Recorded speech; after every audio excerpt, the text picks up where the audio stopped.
الحمد لله رب العالمين والعاقبة للمتقين والصلاة والسلام على خير خلقه محمد وآله وأصحابه أجمعين. أما بعد فأعوذ بالله من الشيطان الرجيم. بسم الله الرحمن الرحيم. وواعدنا موسى 30 ليلة وأتممناها ب10 فتم ميقات ربه 40 ليلة. وقال موسى لأخيه هارون اخلفني في قومي وأصلح ولا تتبع سبيل المفسدين. ولما جاء موسى لميقاتنا وكلمه ربه قال رب أرني أنظر إليك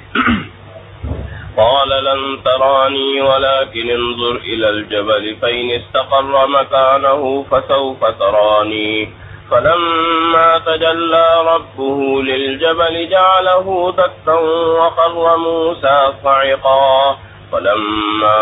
أفاق قال سبحانك تبت إليك وأنا أول المؤمنين. قال يا موسى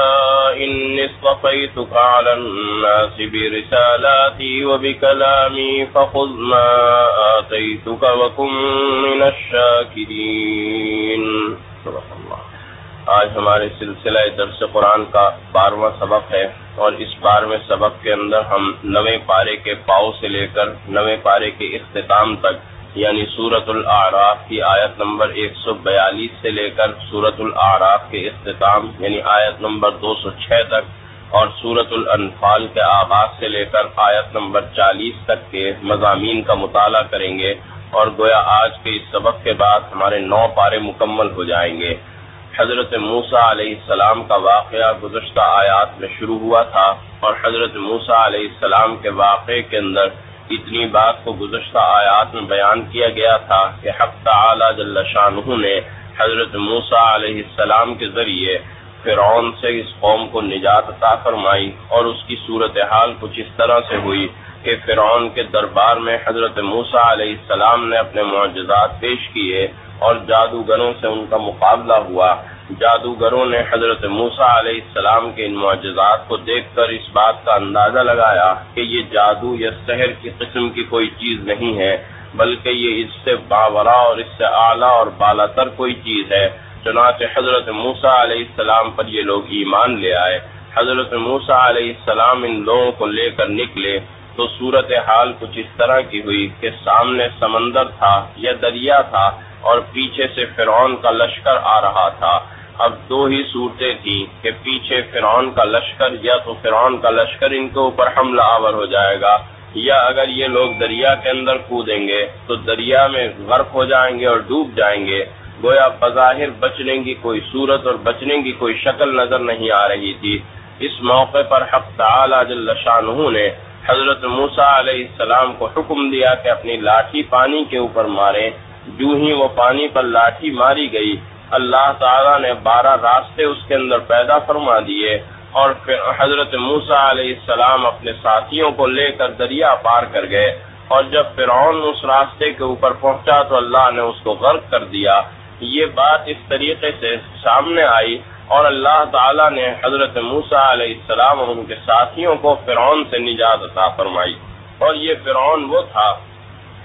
کہ جس نے یہ حکم جاری کر رکھا تھا اپنی سلطنت کے اندر کہ جو بھی بیٹا کسی کے ہاں پیدا ہو اس کو مار دیا جائے اور بیٹیوں کو زندہ رکھا جائے. اور یہ بات اسی بنیاد پر تھی کہ اس کے سامنے یہ پیشین گوئی آئی تھی کہ بنی اسرائیل میں سے ایک لڑکا تمہاری حکومت کے زوال کا سبب بننے والا ہوگا. چنانچہ اس بات کو یہ بات گزشتہ آیات کے اندر گزر چکی ہے. آج کی تلاوت کردہ جو آیات ہیں اور آج کا جو حصہ جس میں ہمیں بحث کرنی ہے وہ حضرت موسیٰ علیہ السلام کے اس واقعے سے متعلق ہے جب حضرت موسیٰ علیہ السلام کو اللہ تعالیٰ نے نبوت اور رسالت سے اور ہم کلامی سے نوازا تھا. اور وہ صورت اس طرح سے ہوئی کہ اللہ تعالیٰ نے حضرت موسیٰ علیہ السلام کو 30 دن کے لیے کوہ طور پر بلایا. حضرت موسیٰ علیہ السلام نے اپنے بھائی کو یہ کہا ہارون کو کہ دیکھو میری قوم کا خیال رکھنا اور میری جو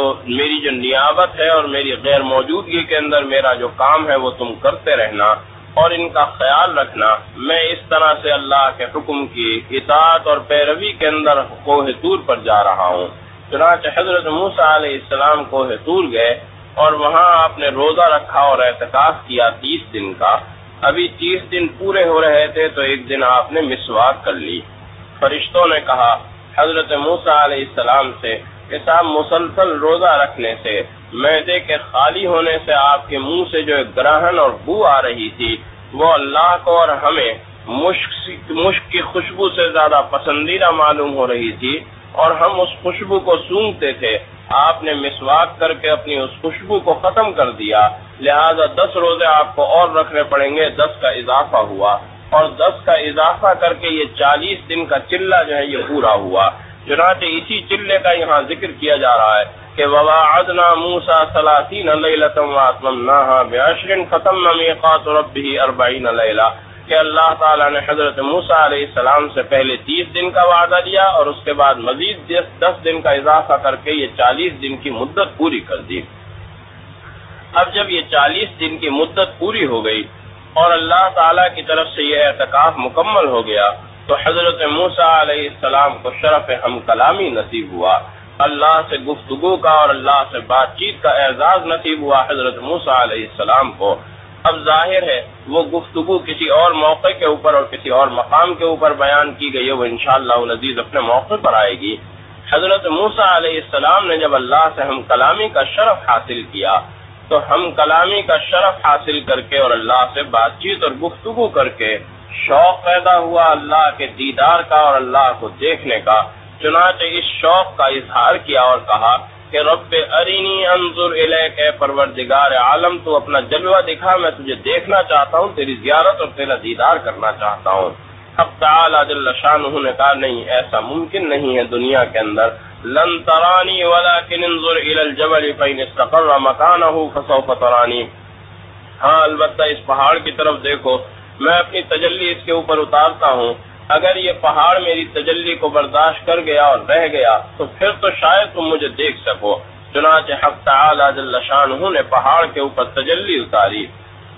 اور ائمہ مفسرین لکھتے ہیں کہ یہ تجلی بس اتنی مقدار میں تھی کہ جتنی مقدار کے اندر سوئی کا جو ناکا ہوتا ہے، سوئی کا جو سوراخ ہوتا ہے جس میں دھاگا پرویا جاتا ہے، اس ناکے میں سے جتنی روشنی آر پار ہو سکتی ہے بس اتنی تجلی اللہ تعالیٰ نے اس پہاڑ کے اوپر اتاری تھی، اور اس کا نتیجہ یہ ہوا کہ پہاڑ کا وہ ٹکڑا جو ہے وہ ریزہ ریزہ ہو گیا جہاں پر اللہ کی تجلی اتری تھی، اور حضرت موسیٰ علیہ السلام بے ہوش ہو کر گر پڑے، اور جو ہی فلما افاق قال سبحانک تبت الیک وانا اول المؤمنین، جب اس بے ہوشی سے افاقہ ہوا حضرت موسیٰ علیہ السلام کو تو کھڑے ہوئے اور کھڑے ہو کر بارگاہ الہی میں توبہ اور استغفار کیا اور کہا کہ آئندہ میں اس قسم کے خواہش کا اظہار نہیں کروں گا۔ حق تعالی جل شانہ نے ہم کلامی کا شرف اور اعزاز بخشنے کے بعد حضرت موسیٰ علیہ السلام کو نبوت اور رسالت کے شرف سے نوازا۔ انی اصطفیتک علی الناس برسالاتی وبکلامی فخذ ما آتیتک وکن من الشاکرین،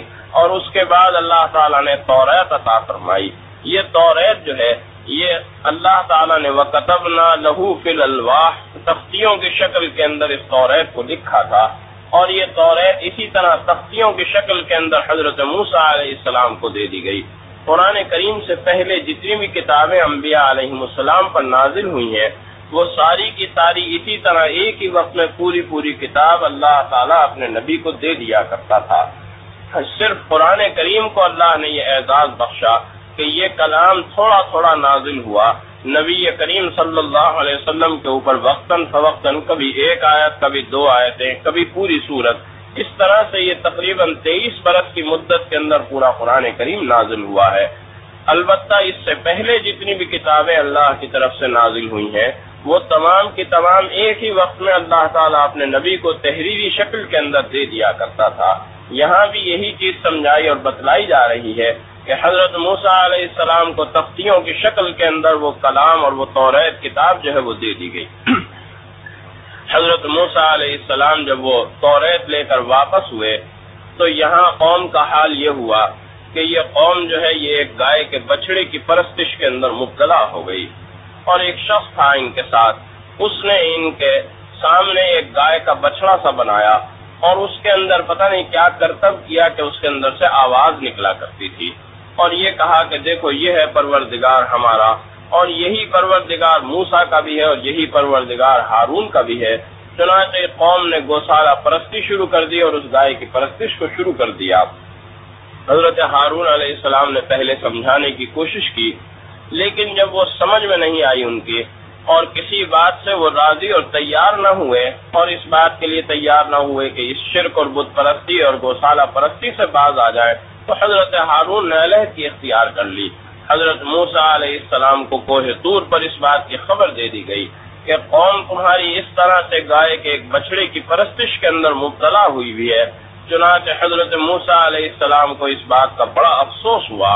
اور بڑے غصے اور افسوس کے ساتھ وہ واپس ہوئے، اور اسی کیفیت کو بیان کیا گیا آیت نمبر 150 کے اندر کہ وَلَمَّا رَجَعَ مُوسَىٰ إِلَىٰ قَوْمِهِ غَضْبَانَ آسِفًا، کہ غصے اور افسوس کے ساتھ حضرت موسیٰ علیہ السلام اپنی قوم کی طرف واپس آئے، اور واپس آ کر حضرت ہارون علیہ السلام کو پکڑ لیا کہ بھئی میں تمہیں ذمہ دار بنا کر گیا تھا، تم نے کیوں نہیں نگہبانی کی اور ذمہ داری کو جو ہے وہ حسن و خوبی کے ساتھ سر انجام دیا؟ تمہاری غیر ذمہ داری اور تمہاری لاپرواہی کی وجہ سے یہ قوم اس نتیجے کے اوپر پہنچی۔ حضرت ہارون نے کہا کہ نہیں، یہ بات نہیں ہے، بات اصل میں یہ ہے کہ ان القوم قد استضعفوني وكادوا يقتلونني فلا تشمت بي الاعداء، کہ بات اصل میں یہ ہے کہ میری قوم نے تو مجھے بالکل کمزور کر دیا تھا، کوئی شخص میرے ساتھ چلنے کو اور میری حمایت میں اٹھنے کو تیار نہیں تھا، اور نوبت یہاں تک پہنچی تھی کہ یہ لوگ مجھے بالکل قتل کرنے والے تھے۔ ظاہر ہے کہ ایسی صورتحال میں اکیلا اس قوم کے سامنے کیا کرتا، لہذا میں علیحدہ ہو گیا۔ میں نے خدا نخواستہ ان کے ساتھ اس شرک میں اور اس طرح کی بت پرستی کے اندر شرکت نہیں کی ہے۔ حضرت موسیٰ علیہ السلام نے اس کی سزا یہ تجویز فرمائی کہ 70 افراد کو منتخب کیا، اور 70 افراد کو منتخب کر کے کہا کہ کوہ طور پر چلو اور کوہ طور پر جا کر اللہ سے توبہ اور استغفار کرو، اور جب تک اللہ تعالیٰ تمہاری معافی کا اعلان نہیں کر دے گا تم واپس نہیں آ سکتے۔ چنانچہ حضرت موسیٰ علیہ السلام کی اس ہدایت اور تلقین پر انہیں خیال آ گیا،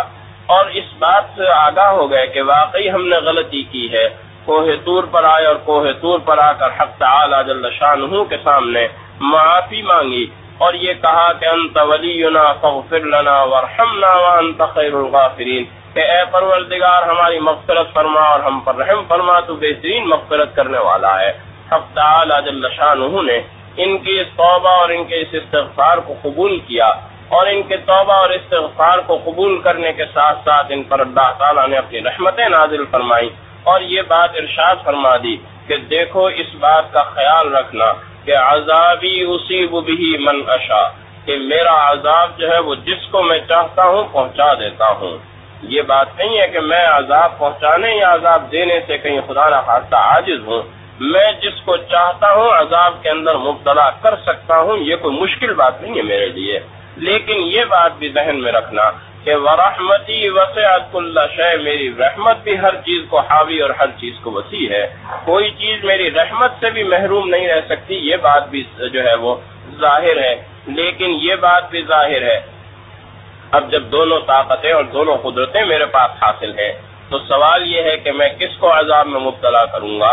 اور کون میری رحمتوں کا مستحق بنے گا۔ اس کو لیے بیان فرمایا کہ فَسَأَكْتُبُهَا لِلَّذِينَ يَتَّقُونَ وَيُؤْتُونَ الزَّكَاةَ وَالَّذِينَ هُمْ بِآيَاتِنَا يُؤْمِنُونَ، کہ میری رحمتوں کا مستحق وہ ہوگا، میری رحمتوں کے مستحق وہ جماعت ہوگی کہ یتقون، سب سے پہلے جو اللہ کا تقوی اختیار کرے گی وہ اللہ کی رحمتوں کی مستحق ہوگی۔ وَيُؤْتُونَ الزَّكَاةَ، اور زکوٰۃ کو ادا کرتی رہے گی، وہ میری رحمتوں کی مستحق ہوگی جماعت۔ اور فرمایا کہ وَالَّذِينَ هُمْ بِآيَاتِنَا يُؤْمِنُونَ، اور جو ہماری آیات کے اوپر، ہمارے احکام کے اوپر ایمان لائے گی اور اس کے مطابق عمل کرے گی، وہ جماعت جو ہے یعنی نبی کریم صلی اللہ علیہ وسلم کی امت، وہ میری رحمتوں کی صحیح معنی میں مستحق ہوگی، جو ان تمام خصوصیات اور ان تمام کوالٹیز کو پورا کرنے والی ہوگی۔ اور اس صفت کو بیان کرتے ہوئے ارشاد فرمایا کہ وہ لوگ کون ہوں گے کہ جو ان تمام صفات کے اوپر پورے اترنے والے ہوں گے۔ فرمایا کہ وہ لوگ وہ ہوں گے الذین یتبعون الرسول النبی الامی الذی یجدونہ مکتوبا عندهم فی التوراۃ والانجیل یأمرهم بالمعروف وینہاهم عن المنکر۔ وہ لوگ ہوں گے جو نبی امی کی پیروی کر رہے ہوں گے، نبی امی کے امتی اور ان کے پیروکار ہوں گے۔ اور وہ نبی امی کون ہے؟ وہ نبی امی ایسے نبی امی نہیں ہے کہ یہ اہل کتاب اور یہ بنی اسرائیل ان کو نہ جانتے ہوں، بلکہ حقیقت یہ ہے کہ یجدونہ مکتوبا عندہم فی التوراۃ والانجیل، ان کے سامنے وہ نبی امی موجود ہیں، بالکل واضح ہیں۔ تورات و انجیل میں اس طرح سے واضح طور پر ان کی نبوت اور ان کی رسالت کو بیان کیا گیا ہے کہ بالکل ایسا محسوس ہوتا ہے کہ جیسے وہ سامنے موجود ہے۔ تو یہ ان نبی امی سے ناواقف نہیں ہے، ایسی بات نہیں ہے کہ ان کو خبر نہیں ہے، بلکہ اللہ تعالیٰ نے تورات و انجیل کے اندر اس نبی امی کی اتنی واضح علامتیں ذکر فرمائی ہیں کہ ان علامتوں کے بعد اس نبی امی کو پہچاننا اور اس نبی امی پر ایمان لانا کوئی مشکل امر نہیں رہا۔ چنانچہ اس بات کو بیان کرنے کے بعد اور حضرت موسیٰ علیہ السلام کے اس واقعے کو بیان کرتے ہوئے آگے آیت نمبر 158 اور 59 کے اندر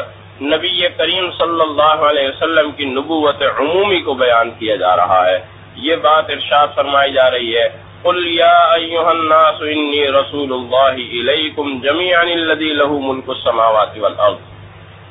کہ دیکھیے اللہ تعالیٰ نے مختلف انبیاء علیہم السلام مبعوث فرمائے ہیں، لیکن یہ جو مختلف انبیاء علیہم السلام آپ سے پہلے آئے ہیں یہ سارے کے سارے محدود زمانے کے لیے، محدود وقت کے لیے اور ایک خاص قوم کے لیے تھے، لیکن آپ اب جب اپنی نبوت کا اعلان کریں گے تو آپ اپنی نبوت کے اعلان میں کسی مخصوص قوم کو مخصوص نہیں کریں گے، بلکہ آپ تو یہ کہیں گے کہ انی رسول اللہ علیکم جمیعا، کہ اے لوگوں میں تم سب کی طرف اللہ کا رسول بنا کر بھیجا گیا ہوں۔ آپ کی نبوت اور رسالت قوم کے ساتھ محدود نہیں ہے، زمانے کے ساتھ مخصوص نہیں ہے، وقت کے ساتھ یا افراد کے ساتھ مخصوص نہیں ہے، بلکہ قیامت تک آنے والا ہر انسان آپ کا امتی ہے اور ہر انسان آپ کی دعوت کو قبول کرنے کا پابند ہے۔ چنانچہ اس بات کو ارشاد فرماتے ہوئے جو اللہ تعالیٰ نے قوم موسیٰ پر انعامات نازل فرمائے تھے ان انعامات کو ذکر کیا گیا، وَقَطَّعْنَاهُمُ اثْنَتَيْ عَشْرَةَ أَسْبَاطًا أُمَمًا وَأَوْحَيْنَا إِلَى مُوسَىٰ إِذِ اسْتَسْقَاهُ قَوْمُهُ أَنِ اضْرِب بِّعَصَاكَ الْحَجَرَ فَانبَجَسَتْ مِنْهُ اثْنَتَا عَشْرَةَ عَيْنًا، کہ کس طرح سے اللہ تعالیٰ نے 12 چشمے جاری فرمائے۔ ایک پتھر پر حضرت موسیٰ علیہ السلام کے لاٹھی مارنے سے 12 چشمے جاری ہو گئے، اور ان 12 چشموں کے جاری ہونے سے حضرت موسیٰ علیہ السلام کے قوم جو پانی کی قلت کا شکار تھی اور پانی کی تنگی کا شکار تھی، وہ اس قلت سے ان کو نجات عطا ہوئی اللہ کی طرف سے۔ اور دوسرا انعام یہ ارشاد فرمایا کہ وَظَلَّلْنَا عَلَيْهِمُ الْغَمَامَ وَأَنزَلْنَا عَلَيْهِمُ الْمَنَّ وَالسَّلْوَىٰ، دوسرا انعام یہ ذکر فرمایا کہ بادل کا ایک سایہ تمہارے اوپر کر دیا، دھوپ کی شدت اور دھوپ کی تپش سے تمہیں نجات عطا فرمائی، اور ایک بادل کا سایہ تمہارے اوپر کر دیا تاکہ دھوپ کی شدت اور دھوپ کی تپش سے تم اپنے آپ کو محفوظ رکھ سکو اور بچا سکو۔ اور تیسرا انعام ذکر فرمایا کہ وَأَنزَلْنَا عَلَيْهِمُ الْمَنَّ وَالسَّلْوَىٰ، تمہارے اوپر من و سلوہ نازل فرمایا۔ یہ 3 بڑے بڑے انعامات ہیں جو اللہ تعالیٰ نے بنی اسرائیل کو عطا فرمائے۔ ایک طرف تو ان کی زندگی اور ان کی بقا کا وہ سامان تھا کہ اللہ تعالیٰ نے انہیں فرعون سے نجات عطا فرمائی، پھر فرعون سے نجات عطا فرمانے کے بعد ان کی زندگی اور ان کی بقا کا ایک اور سامان ہوا، اور وہ سامان یہ ہوا کہ اللہ تعالیٰ نے ان کے لیے اس طرح سے 12 چشمے جاری فرمائے، ان کے اوپر بادل کا سایہ ہوا، ان کے لیے من و سلوہ نازل ہوا۔ لیکن ان ساری باتوں کے بعد بجائے اس کے کہ یہ لوگ اللہ کا شکر ادا کرنے والے ہوتے، اللہ کا شکر ادا کرنے کے بجائے انہوں نے ظلم اور سرکشی کا راستہ اختیار کیا، انہوں نے کفران نعمت اور ناشکری کا راستہ اور طریقہ اختیار کیا۔ نتیجہ کیا ہوا کہ اللہ تعالیٰ نے وہ تمام انعامات اور تمام نعمتیں ان سے چھین لی، جن انعامات کو اللہ تعالیٰ نے ان کے لیے مخصوص کیا تھا اور ان پر نازل کیا تھا، وہ ساری چیزیں ان سے چھین کر انہیں محروم کر دیا، اس لیے کہ انہوں نے ناشکری کا ارتکاب کیا تھا۔ اس واقعے کو بیان کرنے کے بعد حضرت موسیٰ علیہ السلام کے اس واقعے کے ساتھ ساتھ ایک اور واقعہ بھی بیان کیا گیا آیت نمبر 163 سے، اور وہ واقعہ اصحاب سبت کا واقعہ کہلاتا ہے۔ اصحاب سبت کا کیا مطلب ہے؟ سبت اصل میں عربی میں ہفتے کے روز کو کہتے ہیں، اور اصحاب سبت کا یہ واقعہ یوں بیان کیا گیا، اور اس سے گویا بنی اسرائیل کی ضد بازی کی طبیعت اور ان کی عناد بازی اور اللہ کے سامنے ان کی سرکشی اور نافرمانی کی جو طبیعت اور اس کا جو مزاج ہے اس کو واضح کیا گیا۔ اور وہ بات اصل میں یوں ہوئی کہ ایلا ایک شہر تھا جو بحر قلزم کے کنارے کے اوپر واقع تھا۔ اس ایلا شہر کے اندر ایک قوم آباد تھی جس کے ہاں ہفتے کا روز بڑا مقدس سمجھا جاتا تھا،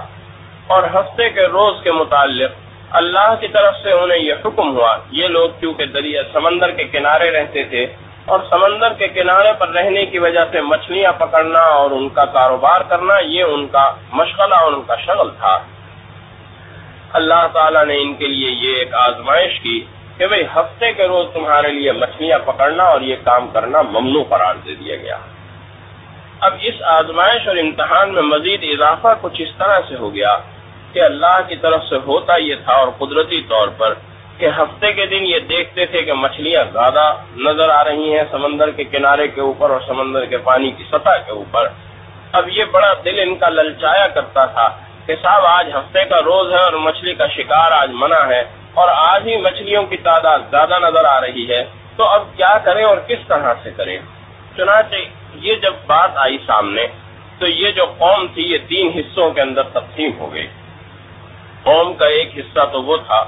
کہ جنہوں نے یہ کہا کہ نہیں صاحب ہفتے کا دن ہے اور اللہ نے ہفتے کے دن مچھلی کے شکار سے منع کیا ہے، لہذا ہم تو شکار نہیں کریں گے اور دوسروں کو بھی شکار نہیں کرنے دیں گے۔ ایک قوم کا طبقہ تو وہ ہو گیا۔ ایک قوم کا طبقہ وہ ہوا کہ جس نے یہ کہا کہ نہیں ہم تو شکار کریں گے چاہے کچھ ہو یا نہ ہو، ہمیں اس بات کی پرواہ نہیں ہے کہ اللہ نے منع کیا ہے۔ ایک طبقہ وہ ہو گیا۔ اور ایک طبقہ جس نے اس سے بھی زیادہ خطرناک روش کو اختیار کیا وہ ہوا کہ انہوں نے یہ کیا کہ سمندر کے قریب کچھ ہودیاں سی بنا لی، اور طریقہ یہ اختیار کیا کہ ہفتے کے دن وہاں سے نالیاں کھول دیتے تھے، اور ہفتے کے دن وہ پانی اور پانی کے ساتھ بہت ساری مچھلیاں ان ہودیوں کے اندر منتقل ہو جایا کرتی تھی، اور ہفتے کی شام کو پھر انہیں نالیوں کو بند کر دیا جاتا تھا کہ وہ مچھلیاں واپس سمندر کے اندر نہ چلی جائیں، اور اس کے بعد اتوار کو انہیں شکار کر لیا جاتا تھا۔ گویا اللہ کے سامنے یہ ظاہر کرنا کہ ہم نے آپ کے حکم کی پیروی کی ہے اور پابندی کی ہے، آپ نے ہمیں ہفتے کو شکار کو منع کیا تھا، ہم نے ہفتے کو شکار نہیں کیا، ہم نے ہفتے کو بالکل آپ کی اطاعت اور فرمانبرداری۔ یہ اللہ کو دھوکہ دینا، اللہ کے سامنے حیلہ سازیاں ہیں، اور اللہ کو دھوکہ دینے کے مترادف ایک چیز ہے۔ حق تعالی جل شانہ کو ان کی یہ روش بالکل پسند نہیں آئی، اور اللہ تعالیٰ نے ان کو سزا دی، اور اس سزا کو یہاں بیان کیا گیا کہ حق تعالی جل شانہ نے انہیں بندر بنا دیا، اور بندر بنانے کے بعد انہیں 3 دنوں کے اندر اندر ان کی اس نسل کو ختم کر دیا گیا۔ یہ جو چیز تھی اور یہ جو بات تھی اور یہ سزا تھی، یہ سزا اسی بات کی تھی کہ بات اصل میں یہ ہوتی ہے کہ ایک تو اللہ کا قانون ہے، اللہ کا حکم ہے، اللہ کی طرف سے ہدایت ہے۔ ایک تو طریقہ یہ ہے کہ انسان اس ہدایت کو اور اس حکم کو قبول کرے، یہ تو سب سے بہتر طریقہ اور سب سے اچھا طریقہ ہے، اور دوسرا طریقہ یہ ہے کہ وہ اس حکم کی خلاف ورزی کرے اور کھلم کھلا اس کی بغاوت اور سرکشی کے اوپر اتر آئے، لیکن اس کے دل میں یہ احساس موجود ہو کہ میں اللہ کی نافرمانی کر رہا ہوں۔ یہ بلا شبہ بری چیز ہے، لیکن بہرحال اس میں یہ امکان موجود ہے کہ شاید کل کلا کو اسے یہ احساس ہو جائے کہ اللہ کی نافرمانی اس تسلسل کے ساتھ نہیں کرنی چاہیے اور وہ اس سے باز آ جائے اور غائب ہو جائے۔ لیکن ایک انداز یہ ہے کہ ایک انسان اللہ کی نافرمانی کا کوئی سائنسی طریقہ ڈھونڈ لے، اور سائنسی طریقہ ڈھونڈنے کے بعد وہ اس طریقے کو پر عمل درآمد شروع کر دے، اور عمل درآمد کر کے یہ سمجھتا رہے کہ میں اللہ کے حکم کی پابندی کر رہا ہوں اور اللہ کی اطاعت کر رہا ہوں اور فرمانبرداری کر رہا ہوں۔ ایسے انسان کی اصلاح کا امکان نہیں ہوا کرتا۔ ایسے انسان کے لیے یہ نہیں سوچا جا سکتا کہ کل کلا کو اس کی اصلاح ہو جائے گی اور یہ اپنے عمل کو درست کر لے گا۔ لہذا انہوں نے عقل مندی کی تھی اور اپنے تئیں عقل مندی کا مظاہرہ کیا تھا۔ اللہ تعالیٰ نے ان کی عقلوں کو مسخ کر دیا، اور عقلوں کے ساتھ ساتھ ان کی شکلوں کو بھی مسخ کیا، اور شکلوں کو مسخ کر کے اللہ تعالیٰ نے بندر بنا دیا۔ فَلَمَّا عَتَوْا عَمَّا نُهُوا عَنْهُ قُلْنَا لَهُمْ كُونُوا قِرَدَةً خَاسِئِينَ، کہ ایک ذلیل اور رسوا ہو کر بندروں کی شکل کے اندر بن جاؤ اور بندروں کی شکل کے اندر پیدا ہو جاؤ۔ یہ بات گویا سمجھ میں آئی، اور اس سے یہ بات بھی سمجھ میں آئی کہ ڈارونی قسم کے لوگ تو یہ کہتے ہیں کہ صاحب انسان پہلے بندر تھا، لیکن اللہ تعالیٰ یہ کہتا ہے کہ نہیں، انسان پہلے بندر نہیں تھا، انسان تو ہمیشہ سے انسان ہی ہے، لیکن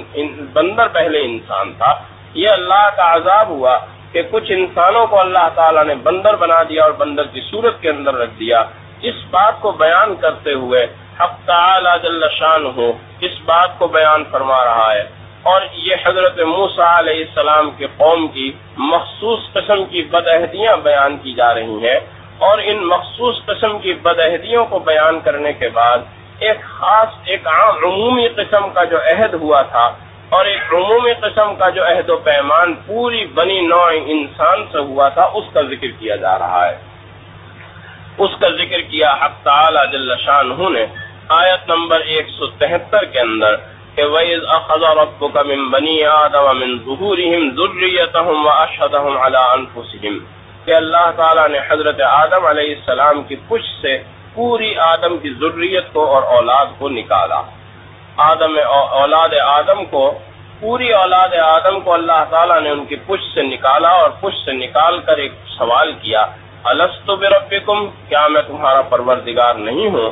تو ساری کی ساری انسانیت نے اور پوری بنی نوع انسان نے متفقہ طور پر یہ جواب دیا، قالوا بلا، ہاں کیوں نہیں، آپ ہمارے رب ہیں۔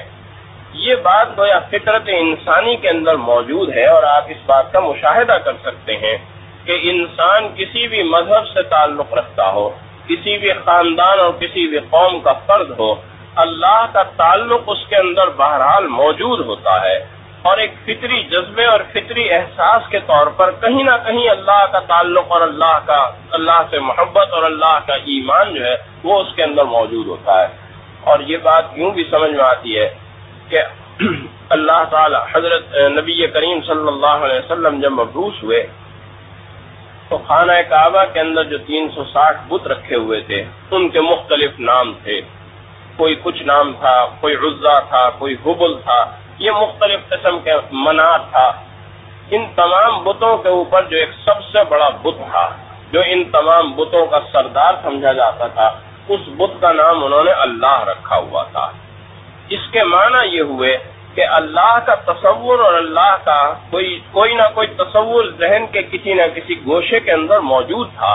اور یہ اصل میں وہی گوشہ ہے اور وہی بات ہے کہ اللہ تعالیٰ نے ہر انسان کی فطرت کے اندر اپنا تعلق جو رکھا ہوا ہے، اس فطری تعلق اور اس فطری جذبے کے تحت ہر انسان اللہ کی محبت کو اور اللہ کے تعلق کو اپنے اندر محسوس کر سکتا ہے۔ چنانچہ اس بات کو بیان کرنے کے بعد یہ بات ارشاد فرمائی کہ والذین کذبوا بآیاتنا سنستدرجهم من حیث لا یعلمون، کہ اب جن لوگوں نے اس عہد و پیمان کی پیروی کی اور اس عہد و پیمان کو پورا کیا، اللہ کی طرف سے نجات کو حاصل کرنے والے ہوئے، لیکن جن لوگوں نے اس عہد و پیمان کا انکار کیا، جن لوگوں نے اس عہد و پیمان کی تکذیب اور تردید کی ہے اپنے قول سے یا اپنے عمل سے، اللہ کی طرف سے وہ سزا کے مستحق اور سزا کے جو ہے وہ قرار پائے۔ اس بات کو بیان کرتے ہوئے حق تعالی جل شانہ نے آیت نمبر 167 سے ایک خاص مضمون کو شروع کیا، اور وہ مضمون یہ بتایا گیا کہ اللہ تعالیٰ نے ان بنی اسرائیل کی ان بدعہدیوں کی وجہ سے اور ان کی اس روش اور ان کے اس رویے کی وجہ سے ان کو اللہ تعالیٰ نے محکومی اور غلامی کے اندر جکڑ دیا۔ جو اقتدار اور جو حاکمیت اللہ تعالیٰ نے انہیں عطا فرمائی تھی، وہ اقتدار اور حاکمیت ان سے چھین لی گئی اور انہیں غلام اور محکوم بنا دیا گیا۔ چنانچہ تاریخ اس بات کی شاہد ہے کہ نبی کریم صلی اللہ علیہ وسلم کی نبوت اور رسالت سے پہلے یہ تمام یہودی یونانیوں اور کلدی بادشاہوں کے غلام رہے اور ان کے محکوم رہے اور ان کے زیر نگین رہے، وقت نصر کے مظالم کا بھی نشانہ بنے۔ یہ تمام کام نبی کریم صلی اللہ علیہ وسلم کے زمانہ نبوت سے پہلے کے ہیں۔ نبی کریم صلی اللہ علیہ وسلم کے زمانے تک یہ لوگ مجوسیوں کے بھی زیر نگی رہے، اور آپ کا زمانہ آنے کے بعد یہ لوگ نبی کریم صلی اللہ علیہ وسلم کے زیر نگی رہے۔ نبی کریم صلی اللہ علیہ وسلم نے انہیں قلعت خیبر سے نکالا، اور جب آپ نے انہیں قلعت خیبر سے نکالا ہے تو اس کے بعد سے یہ لوگ اب تک در بدر کی ٹھوکریں کھاتے پھر رہے ہیں۔ دنیا کے اندر ان کا کوئی ٹھکانہ نہیں ہے، اور آج بھی آپ اگر دیکھیں اور محسوس کریں تو امریکہ اور برطانیہ کی پشت پر یہ لوگ اور ان کی محکومی اور غلامی کے اندر یہ لوگ زندگی گزار رہے ہیں۔ اسرائیل کے نام سے انہوں نے ایک نام نہاد ریاست تو قائم کی ہے، لیکن وہ ریاست بھی امریکہ کی پشت پناہی کے اوپر، آج امریکہ اس ریاست کی حمایت سے ہاتھ کھینچ لے تو وہ اس ریاست کا وجود ہی ختم ہو جائے گا۔ تو گویا آپ تاریخی اعتبار سے ماضی کو دیکھیں یا حال کو دیکھیں، یہ یہودی قوم اس وقت سے اللہ نے انہیں حاکمیت سے اور بادشاہت سے اور حکمرانی سے محروم کیا تھا، انہیں محکوم اور غلام بنایا تھا، یہ آج تک اسی طرح محکوم اور غلام بنتے چلے آ رہے ہیں، حالانکہ ذہنی اعتبار سے بڑے ذہین ہیں، بڑے شاطر اور عیار ہیں، بڑے چال باز ہیں، علمی اعتبار سے بڑے تیز ہیں اور بڑا علم حاصل کرنے والے اور مطالعے کے شوقین اور محققین ہیں۔ یہ بات آج بھی ہم دیکھ سکتے ہیں کہ بڑی تحقیق کا مادہ، جستجو کا اور تحقیق کا مادہ ان کے اندر موجود ہے، بڑی بڑی کتابیں لکھا کرتے ہیں اور علمی اعتبار سے ان کا تفوق اور ان کی برتری آج بھی تسلیم کی جاتی ہے، لیکن ان تمام تر ذہانتوں کے باوجود اور علمی اعتبار سے فائق ہونے کے باوجود اللہ کی طرف سے سزا کے طور پر حکمرانی سے محروم رکھے جا رہے ہیں مسلسل۔ چنانچہ اس بات کو بیان کرتے ہوئے مشرکین کو بھی تنبیہ کی جا رہی ہے اور اہل ایمان کو بھی یہ بات واضح کی جا رہی ہے کہ اہل ایمان بھی اس بات سے اچھی طرح واضح ہو کر سن لیں کہ اگر خدا نہ خواستہ نبی کریم صلی اللہ علیہ وسلم کی امت نے بھی اسی طرح کے طریقے کو اختیار کیا، اللہ کے انعامات پر اللہ کا شکر نہ ادا کیا، اللہ کا تقوی نہ اختیار کیا، اللہ پر ایمان نہ لائے، نماز اور زکوٰۃ کے نظام کو قائم نہ کیا، اللہ کی اطاعت اور اللہ کی فرمانبرداری نہ کی، اللہ کے رسول کی اطاعت اور فرمانبرداری نہ کی، تو اس کا نتیجہ کیا ہوگا؟ وہی نتیجہ ہوگا جو بنی اسرائیل جس نتیجے کا آج سامنا کر رہے ہیں، وہی نتیجہ ان لوگوں کا بھی سامنے آ جائے گا، اس لیے کہ اللہ تعالیٰ وہی ہے، اس کی قدرت اور اس کی حاکمیت بھی وہی ہے، اللہ کا عذاب دینے کا جو قدرت اور اس کی طاقت ہے وہ بھی اسی طرح سے باقی ہے، اس کے اندر خدا نہ خواستہ کوئی کمی نہیں واقع ہو گئی۔ اس بات کو بیان کرتے ہوئے اب تعالی جل شانہ نے جب یہ بات ارشاد فرمائی کہ قالوا لولا اجتبینا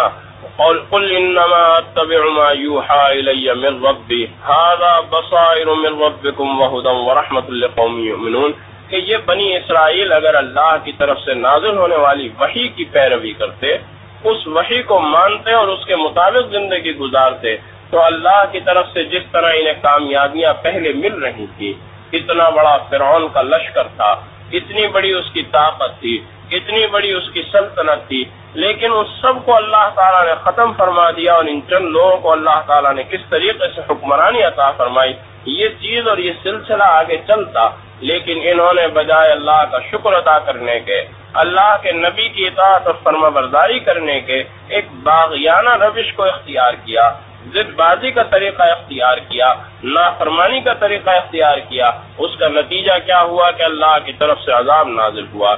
اس بات کو بیان کرتے ہوئے حق تعالی جل شانہ قرآن کریم کے آداب کو بھی بیان کر رہے ہیں کہ وحی کا جب ذکر آیا، وحی کے ذکر کی اس مناسبت سے قرآن کریم کے آداب کو بیان کیا گیا، فرمایا گیا وَإِذَا قُرِئَ الْقُرْآنُ فَاسْتَمِعُوا لَهُ وَأَنصِتُوا لَعَلَّكُمْ تُرْحَمُونَ، کہ جب قرآن کریم کی تلاوت کی جائے تو فَاسْتَمِعُوا، استماع کرو اس کا۔ یہاں تھوڑا سا اس لفظ کے اوپر غور کر لیا جائے کہ ایک لفظ تو ہے فَاسْمَعُوا اور ایک یہاں لفظ فَاسْتَمِعُوا ہے تا کے ساتھ، سماع یا استماع یہ ان کے مصادر ہیں، ایک ہوتا ہے سماع اور ایک ہوتا ہے استماع۔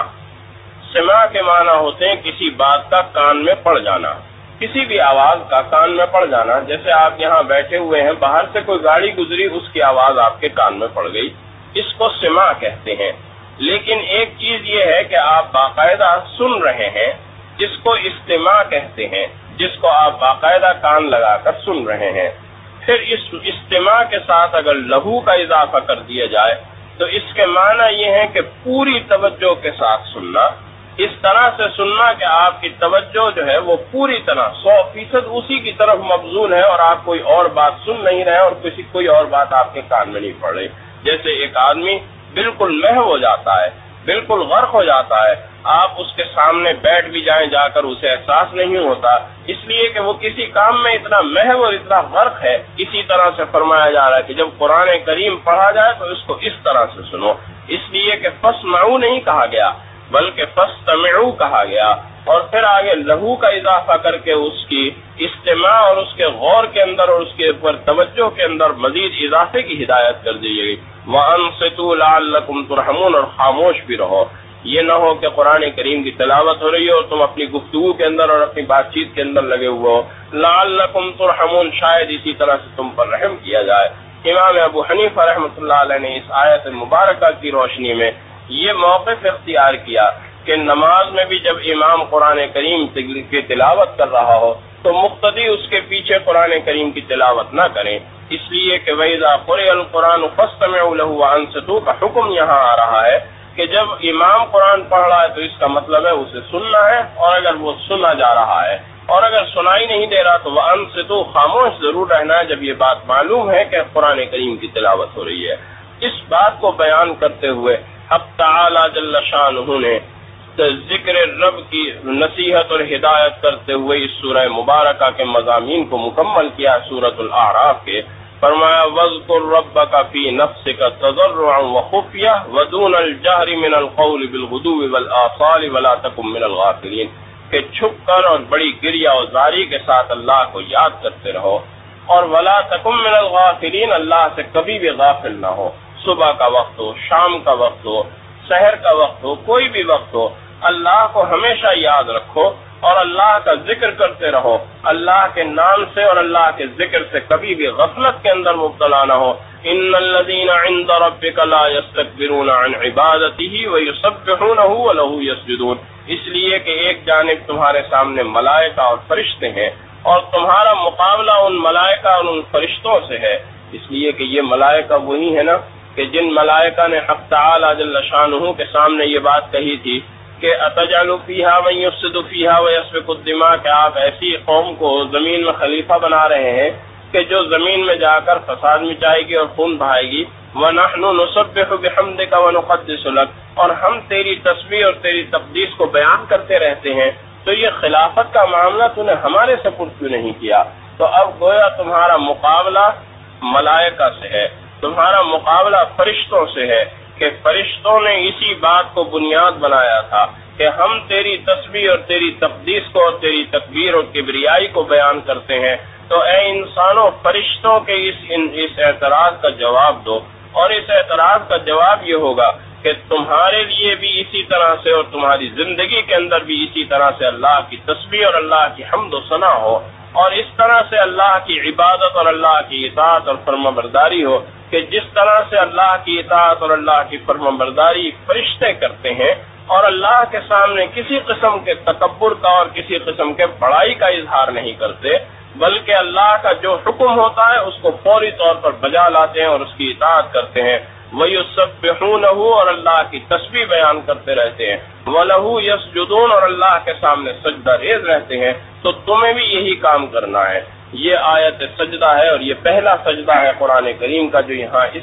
آیت کے اندر ہے۔ اس آیت کو پڑھنے اور سننے پر سجدہ واجب ہو جایا کرتا ہے،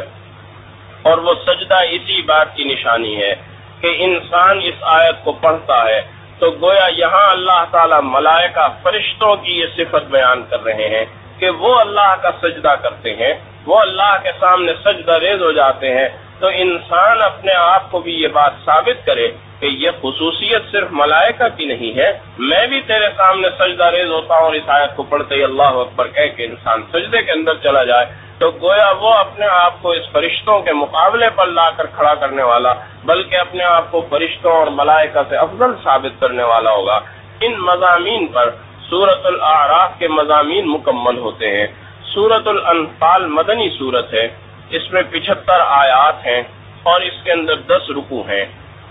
75 آیات کے معنی یہ ہوئے کہ جیسے میں پہلے عرض کر چکا ہوں کہ آج ہم 40 آیات کے مضامین کا مطالعہ کریں گے، تو گویا آج ہم تقریباً آدھی سورہ مبارکہ کا مطالعہ ہم آج کر لیں گے۔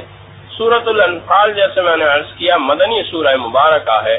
اور عام طور پر مفسرین کا خیال یہ ہے کہ غزوہ بدر کے بعد سن 2 ہجری کے اندر نازل ہوئی ہے۔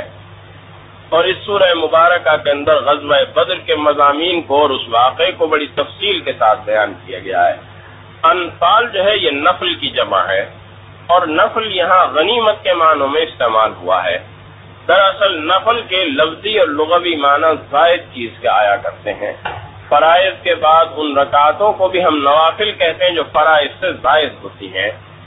یہاں غنیمت کو نفل اس لیے کہا گیا کہ یہ مال غنیمت وہ مال ہے کہ جو اللہ تعالیٰ نے اپنے فضل و کرم سے اس امت کے لیے جائز قرار دیا ہے۔ یہ مال غنیمت پہلی امتوں کے لیے جائز نہیں تھا،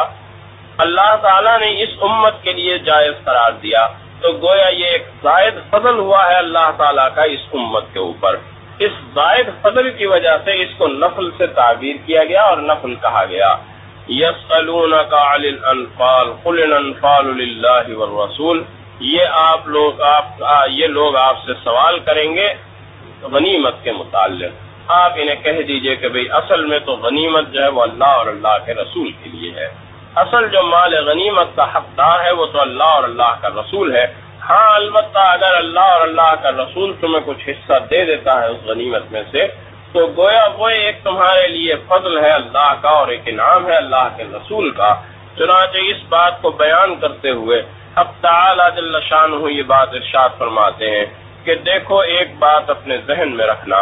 کہ لڑائی کا معاملہ ہو یا امن و امان کا معاملہ، ان تمام معاملات کے اندر اللہ کا تقوی اختیار کرنا ہے۔ وَأَصْلِحُوا ذَاتَ بَيْنِكُمْ، اور آپس میں صلح صفائی اور آپس میں امن و آشتی سے رہنا ہے۔ آپس میں ایک دوسرے سے لڑائی اور مار کٹائی کی نوبت نہیں آنی ہے۔ یہ چیزیں جو ہیں یہ انسانوں کے لیے بالکل کارآمد اور انسانوں کے لیے بالکل صحیح نہیں ہے۔ اس سورہ مبارکہ کے مضامین کا گزشتہ سورہ مبارکہ کے مضامین سے بڑا گہرا ربط ہے،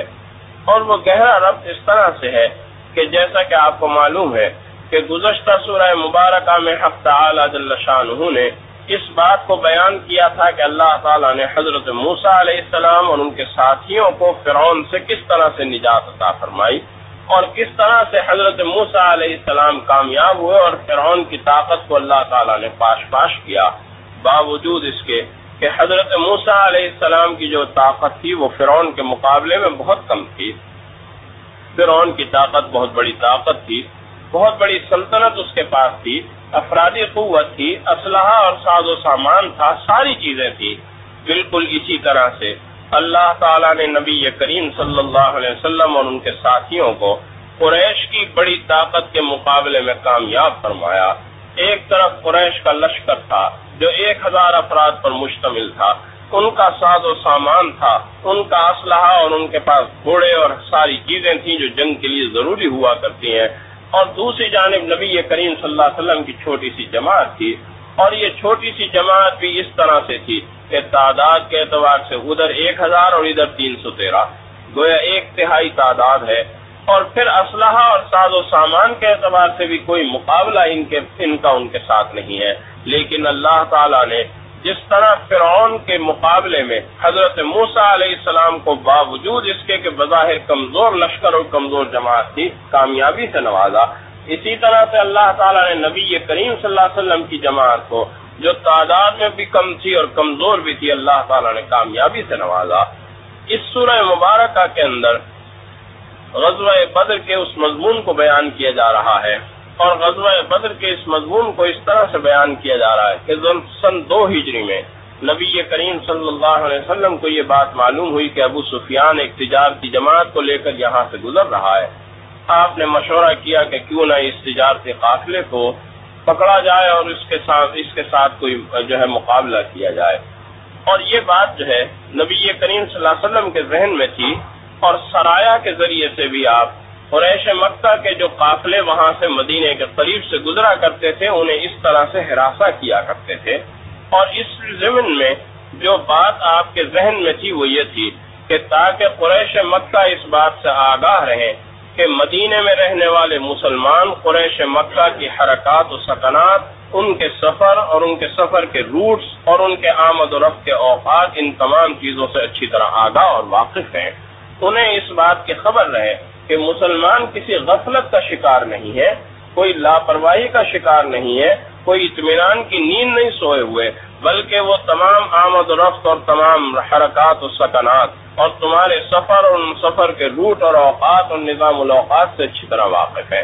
چنانچہ نبی کریم صلی اللہ علیہ وسلم جب بدر کی طرف نکلے تو ابو سفیان اس بات سے پہلے یہ خائف تھا کہ کہیں یہ واقعہ نہ پیش آ جائے۔ اس نے اپنے جاسوس اس علاقے کے اندر چھوڑے ہوئے تھے۔ ان جاسوسوں نے ابو سفیان کو خبر دی کہ محمد کا لشکر جو ہے وہ بدر کے مقام پر آ رہا ہے۔ اس نے راستہ بدلا اور راستہ بدل کر وہ مکے کی طرف کسی دوسرے راستے سے روانہ ہو گیا، اور پہلے اس نے ایک قاصد مکے کی طرف روانہ کر دیا کہ اس لشکر کو بچاؤ۔ چنانچہ اس قاصد کے پہنچتے ہی 1000 کا ایک لشکر جزار ابو جہل کی سربراہی کے اندر تیار ہوا اور مدینے کی طرف اس نے کوچ کیا۔ اب ایک موقع پر آ کر نبی کریم صلی اللہ علیہ وسلم کو جب اس بات کی خبر ہوئی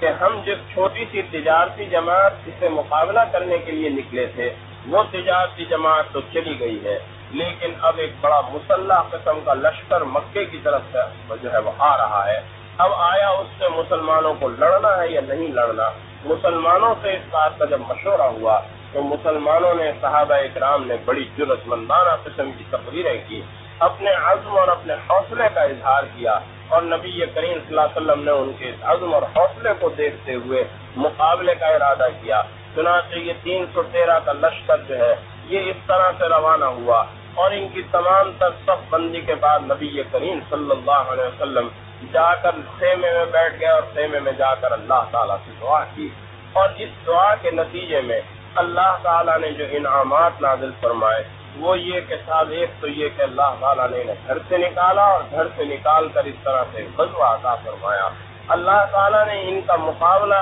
تجارتی قافلے اور چھوٹی سی جماعت کے بجائے ابو جہل کے ایک بڑے لشکر سے کروایا، اور جب اللہ تعالیٰ کے حضور نبی کریم صلی اللہ علیہ وسلم نے دعا فرمائی تو اللہ تعالیٰ نے فتح و نصرت سے نوازا، اور ایک خاص قسم کی اونگ لوگوں کے اوپر طاری ہو گئی۔ فرشتوں کے ذریعے سے اللہ تعالیٰ نے ان لوگوں کی مدد کی، اور ایک خاص اونگ کے بعد جب مسلمان بیدار ہوئے تو بڑا ہی اطمینان اور بڑا ہی سکون ان کی طبیعتوں کے اوپر اور ان کے مزاجوں کے اوپر تھا۔ اب تعالیٰ جل شانہ نے اسی مدد کو یہاں پر بیان فرمایا، اور یہ بات بتلائی کہ دیکھو یہ مدد اللہ تعالیٰ نے اس لیے کی تھی کہ ان کے مقابلے میں وہ کفار تھے کہ الذین کفروا ينفقون اموالهم ليصدوا عن سبیل اللہ، کہ جنہوں نے اپنے اموال اس لیے خرچ کیے تھے کہ اللہ کے راستے میں رکاوٹ بنے۔ تو اللہ کا، چونکہ انہوں نے اپنے مال تجارت کو اس لیے رکھا ہوا تھا، اللہ تعالیٰ نے ان کی ان تجارتی سرگرمیوں کے اوپر اس لیے پابندی عائد کی۔ اگر وہ اپنی تجارتی سرگرمیاں اپنی ضروریات کی حد تک محدود رکھتے تو ان تجارتی سرگرمیوں کے اوپر اس طرح کی کوئی پابندی اور اس طرح کی بات نہ ہوتی، لیکن انہوں نے اپنی تجارتوں کا رخ اور تجارت سے حاصل ہونے والے منافع کا رخ اس جانب موڑ دیا تھا کہ اللہ کے راستے سے لوگوں کو روکنا ہے۔ اللہ تعالیٰ نے ان کی سرگرمیوں کو